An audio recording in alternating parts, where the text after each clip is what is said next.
ഇന്ത്യയിൽ തന്നെ നീളം കൂടിയ മൂന്നാമത്തെ ടണലുകളിൽ ഒന്നാണ്. സ്വാഭാവികമായിട്ടും അത്രയും ദൂരം ഒരു ടണൽ നിർമ്മിക്കുമ്പോൾ എന്തെങ്കിലും ഒരു പ്രശ്നം ഉണ്ടായാൽ അതിന് ബദൽ പാത എന്ന നിലയിൽ ഒരു സെക്യൂരിറ്റി ടണൽ നിർബന്ധമാണ് എന്ന് പറയും. സ്വാഭാവികമായിട്ടും ഒരു പാതയ്ക്കൊപ്പം ഒരു സെക്യൂരിറ്റി ടണൽ നിർമ്മിക്കുമ്പോൾ സ്വാഭാവികമായിട്ടും തുക നേരെ ഇരട്ടിക്കുമെന്നുള്ള കാര്യത്തിൽ സംശയമില്ല. അപ്പോ നമ്മുടെ KRCLന്റെ പുതിയ നിർദ്ദേശം മുന്നോട്ട് വന്നു. ആ നിർദ്ദേശം എന്താണ്? തുരങ്കപാതയും സെക്യൂരിറ്റി ടണലിനും ഒപ്പം ട്യൂബ് ടണൽ എന്ന ആശയമാണ് ഏറ്റവും നല്ലത്. രണ്ട് പാറകൾക്കിടയിൽ നമ്മൾ തുരങ്കം നിർമ്മിക്കുമ്പോൾ 10 മീറ്റർ വീതിയിൽ 2 വാഹനങ്ങൾക്ക് ഒരുപോലെ സഞ്ചരിക്കാൻ കഴിയുന്ന രൂപത്തിൽ ഒരു ടണൽ അങ്ങോട്ടും, അതേപോലെ തന്നെ 10 മീറ്റർ വീതിയിൽ മറ്റൊരു ടണൽ ഇങ്ങോട്ടും 4 ലൈനുകളായി ട്യൂബുകളായി 2 ടണലുകൾ നിർമ്മിക്കുന്നതാണ് ഏറ്റവും അഭികാമ്യം.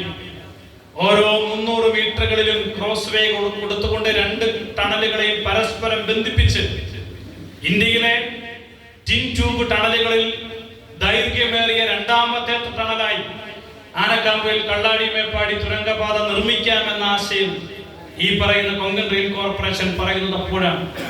സ്വാഭാവികമായിട്ടും 658 കോടിയിൽ നിൽക്കുന്നതായിരുന്നില്ല ആ പ്രൊജക്ട് കോസ്റ്റ്. പിന്നീട് നടന്ന ഗവൺമെന്റ് മാറി 2ാം പിണറായി വിജയൻ ഗവൺമെന്റ് വരികയും ആ ഗവൺമെന്റിന്റെ ഭാഗമായി ഈ മണ്ഡലത്തെ പ്രധാനം ചെയ്യുന്ന MLA ആയി ഞാൻ വരികയും ചെയ്തപ്പോ എന്റെ ഉത്തരവാദിത്തം ആരംഭിക്കുന്ന അവിടെ നിന്നാണ്. 658 കോടി രൂപ അനുവദിച്ച പദ്ധതിയുടെ തുക നേരെ ഇരട്ടിയാകുന്നു. ഇരട്ടിയല്ല, 3 ഇരട്ടിയിലധികമാകുന്നു. 2100 കോടിയിലേക്ക് പോകുന്നു. സ്വാഭാവികമായിട്ടും ആ പദ്ധതിക്ക് ആവശ്യമായ പണം അനുവദിക്കണം.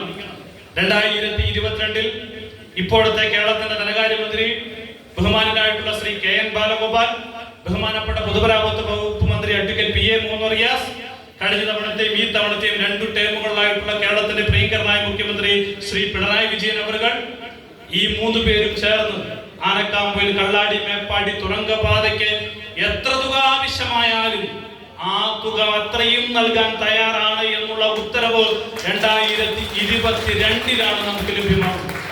2022 2134 കോടി രൂപയുടെ പുതുക്കിയ ഭരണാനുമതി ലഭിക്കുന്നു. അവിടെ നിന്ന് നമ്മുടെ തുരങ്കപാതയുടെ മറ്റ് കാര്യങ്ങളിലേക്ക് കടക്കുകയാണ്. എല്ലാ ആളുകളും പറയും തുരങ്കപാത നിർമ്മാണം നിങ്ങൾ ഇപ്പോഴേ ആരംഭിക്കുന്നതേ ഉള്ളൂ. തുരങ്കപാത എന്ന് പറഞ്ഞാൽ കേരളത്തിന്റെ തന്നെ ഏറ്റവും വലിയ പ്രൊജക്ടുകളിൽ ഒന്നാണ്.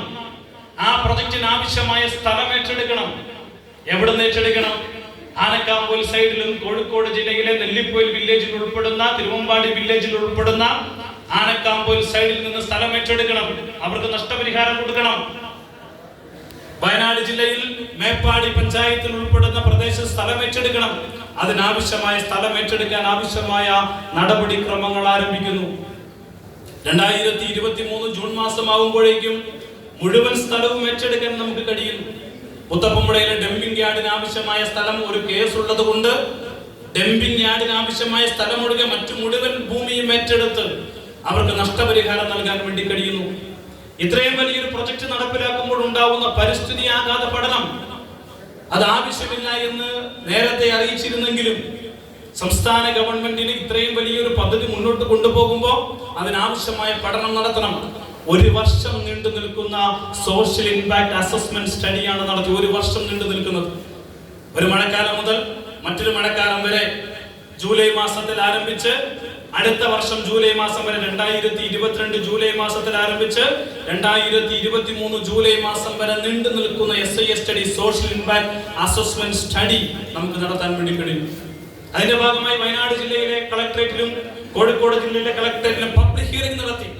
ഈ പദ്ധതിയുമായി മുന്നോട്ട് പോകുമ്പോൾ ജനങ്ങൾക്ക് ആശങ്കകളുണ്ടോ, ജനങ്ങൾക്ക് പ്രയാസങ്ങളുണ്ടോ, അത് മനസ്സിലാക്കാൻ ആവശ്യമായിട്ടുള്ള നടപടിക്രമങ്ങൾ ഇതിനോടൊപ്പം നടക്കുന്ന സാഹചര്യം ഉണ്ടായി.